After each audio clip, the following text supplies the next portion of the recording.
Hello everyone, आज हम discuss करेंगे ऑक्सीडेशन के एग्जाम्पल जो कि हम ऑब्जर्व करते हैं डेली लाइफ में। तो आपके कोरोजन इस वाले टॉपिक में दे रखे हैं 3 एग्जाम्पल जो आप डेली लाइफ में देखते हो ऑक्सीडेशन से रिलेटेड। तो फर्स्ट है आपका rusting of iron. Rusting of iron means जो आयरन है या लोहे की जो चीजें होती है स्टार्टिंग में तो शाइनी होती हैं, न्यू होती हैं, पर धीरे धीरे उनके ऊपर ब्राउन सी लेयर आ जाती है। ब्राउन पाउडर उनके ऊपर थोड़ा लेयर बना देता है जिसको हम बोलते हैं जंग या फिर रस्ट। तो एक तो ये आपका एग्जांपल है, मीन्स आपका आयरन क्या हो रहा है, इसमें ऑक्सीडाइज्ड हो रहा है। किसके साथ? मॉइस्चर के साथ, जो आपका एटमॉस्फेयर में मॉइस्चर होता है उसके साथ। नेक्स्ट आपका एग्जांपल दे रखा है कि आपने कभी देखा कि जो आपके सिल्वर की चीजें होती हैं या फिर कॉपर की चीजें होती हैं उनके ऊपर भी अलग से एक कलर की लेयर बन जाती है। जैसे आपका पूजा का सामान है जो कि अगर कॉपर से बना है तो उसके ऊपर ग्रीन सी लेयर आ जाती है, और सिल्वर जो चांदी का है उसके ऊपर ब्लैक सी लेयर आ जाती है। तो when a metal is attacked by substance around it such as moisture या फिर एसिड। देखिए कॉपर, सिल्वर, आयरन जो भी आपके मेटल्स हैं, अगर उनके ऊपर किसी और चीज का अटैक होता है, मीन्स कोई रिएक्शन होती है, किसके साथ? मॉइस्चर के साथ हो सकती है, एसिड्स के साथ हो सकती है, तो वो हो जाएंगे कोरोड। कोरोड हो जाएंगे मीन्स उनके ऊपर कोरोजन आ जाएगा, जैसे खराब हो जाएंगे, टार्निश्ड हो जाएंगे। तो इस प्रोसेस को हम बोलते हैं कोरोजन।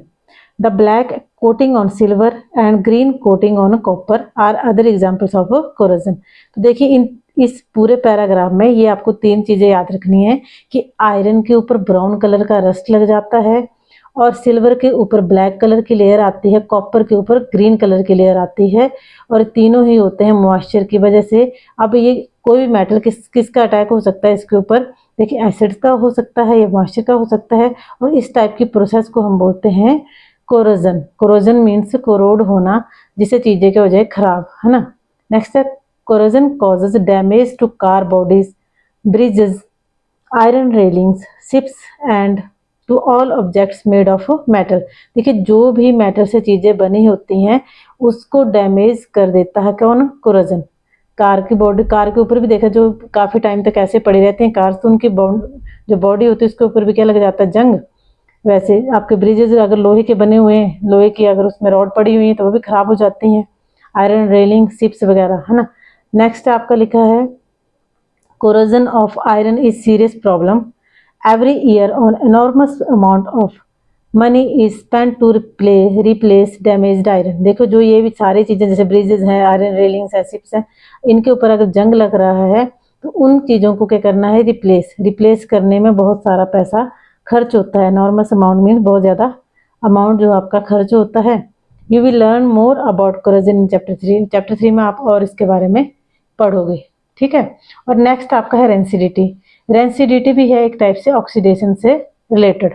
जैसे यहाँ पूछा है, हैव यू एवर टेस्टेड और smelled the fat oil containing food material left for a long time. जैसे आपका खाना है, जो भी सब्जी है जिसमें अगर तेल या फैट डला हुआ है, घी वगैरह डला हुआ है, उसको अगर आप ऐसे ही छोड़ दो कुछ टाइम के लिए तो उसके टेस्ट में चेंज हो जाएगा, उसकी स्मेल में चेंज हो जाएगा। क्यों चेंज होगा? ये आगे लिखा हुआ है, when fats and oils are oxidised they become rancid and their smell and taste change। Means fat और ऑयल जो आपकी सब्जी में है, अचार में है, जो भी, वो अगर ऑक्सीडाइज हो जाएंगे, अगर वो ऑक्सीजन के कांटेक्ट में आ जाएंगे तो वो रेंसिड हो जाएंगे, है ना, सड़ जाए, खराब हो जाएंगे, बदबू आएगी उनसे। Usually substances which prevent oxidation antioxidant. देखिए कुछ ऐसे सब्सटेंसेस जो इस ऑक्सीडेशन की प्रोसेस को रोकते हैं उनको हम बोलते हैं antioxidants. Are added to food containing fats and oils. और जो भी चीज़ें जिनमें क्या होता है, फैट एंड ऑयल होते हैं, उनमें हम ऐड कर देते हैं एंटीऑक्सीडेंट्स टू प्रिवेंट ऑक्सीडेशन, ताकि वो खराब ना हो, रेंसिड ना हो। इसके लिए हम उन चीज़ों में क्या ऐड कर देते हैं? Antioxidants. Keeping food in air tight container. Air tight container, देखिए अगर आपने फूड किसी कंटेनर में डाला हुआ है, उसको अच्छे से ढक्कन टाइट करके लगा देंगे तो एयर उसमें नहीं जाएगी, ऑक्सीजन नहीं जाएगी, तो ऑक्सीडाइज्ड नहीं होंगे। तो इससे क्या होगा? हेल्प करेगा स्लो डाउन ऑक्सीडेशन। अच्छा, do you know that chips manufacturers usually flush bags of chips with gas such as nitrogen to prevent the chips from getting oxidised.